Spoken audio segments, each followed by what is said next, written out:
Hello friends, आज हम लोग बात करने वाले हैं आपके फेवरेट चैप्टर ह्यूमन रिप्रोडक्शन की।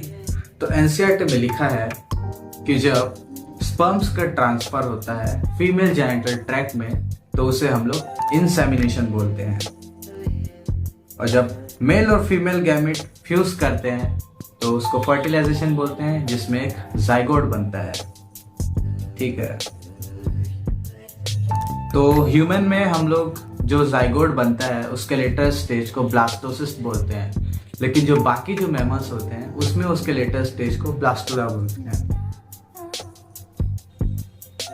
और जब वो ब्लास्टोसिस यूटेरिन वॉल पे अटैच हो जाता है तो उसको बोलते हैं इम्प्लांटेशन। डिलीवरी को हम लोग पार्चुरेशन बोलते हैं। फिर इसमें है male reproductive system. Male reproductive system में होता है pair of testis, accessory gland और एक्सटर्नल जेनिटेलिया। फिर एनसीईआरटी में यहाँ पर डायग्राम दिया हुआ है। इसमें एक पाउच लाइक स्ट्रक्चर के बारे में बात की गई है। ये बॉडी के बाहर होता है क्योंकि ये बॉडी से 2 से 2.5 डिग्री सेल्सियस कम रखता है ताकि स्पर्म्स अच्छे से फंक्शन कर सके।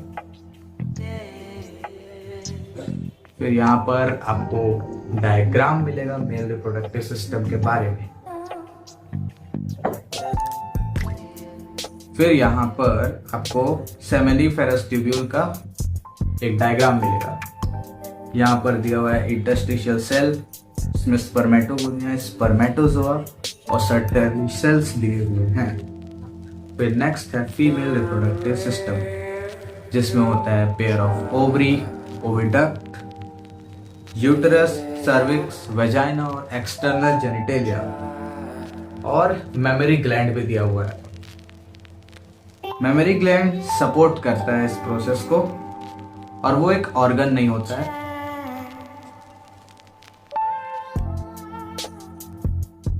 अब नेक्स्ट आया था,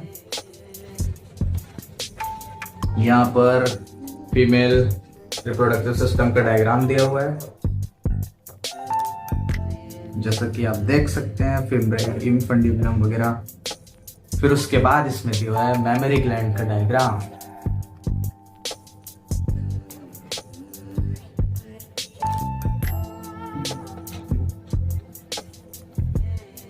फिर यहाँ पर सेक्शनल व्यू दिया हुआ है सेमिनिफेरस ट्यूब्यूल का, जिसमें यहाँ पर बना हुआ है spermatozoa, spermatid, secondary spermatocyte, primary spermatocyte और सर्टोली सेल्स। फिर यहाँ पर स्पर्म्स का स्ट्रक्चर दिया हुआ है। आप देख सकते हैं स्पर्म का हेड है, ये प्लाज्मा मेम्ब्रेन है, आउटर प्रोटेक्टिंग लेयर ये एक्रोसोम है जो कि पेनिट्रेशन में हेल्प करता है। फिर उसके अंदर है उसका न्यूक्लियर मटेरियल, यानी कि nucleus containing chromosomal material. Sperm का नेक भी है, मिडिल पीस है और उसका पावर हाउस यानी कि माइटोकॉन्ड्रिया भी है जो कि उसको एनर्जी देता है स्विमिंग करने के लिए। और यहाँ पर उसका टेल भी है। इसका स्पर्म का जो स्ट्रक्चर है उसमें होता है हेड, नेक, मिडिल पीस और टेल। फिर नेक्स्ट आ जाते हैं, यहाँ पर ओवरी का स्ट्रक्चर दिया हुआ है,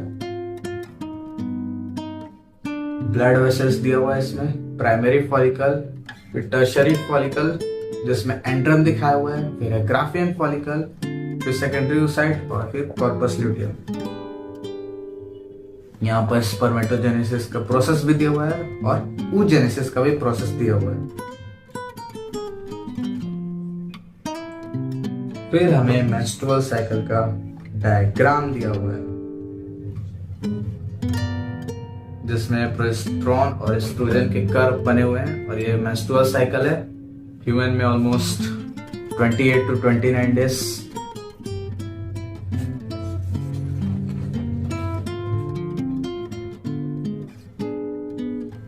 फिर यहाँ पर दिया हुआ है ओवम, जो कि स्पर्म से सराउंड होता है, मतलब होता है यहाँ स्पर्म आता है और ओवम की एक लेयर होती है कोरोना रेडिएटा, उसके ऊपर होता है जोना पेलिसिडा और बीच का जो लेयर होता है उसको बोलते हैं पेरीविटलाइन स्पेस।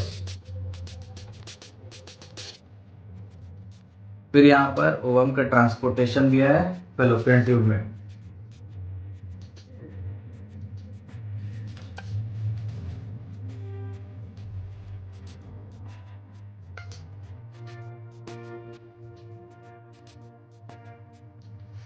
फिर ह्यूमन फीटस के बारे में दिया हुआ है, यूट्रस का, जैसे कि आप देख सकते हैं प्लेसेंटल विलाई है, अम्बिलिकल कॉर्ड है वेसल्स के साथ, कैविटी है यूट्रस की, यॉक सेट दिया हुआ है और एम्ब्रियो दिया हुआ है।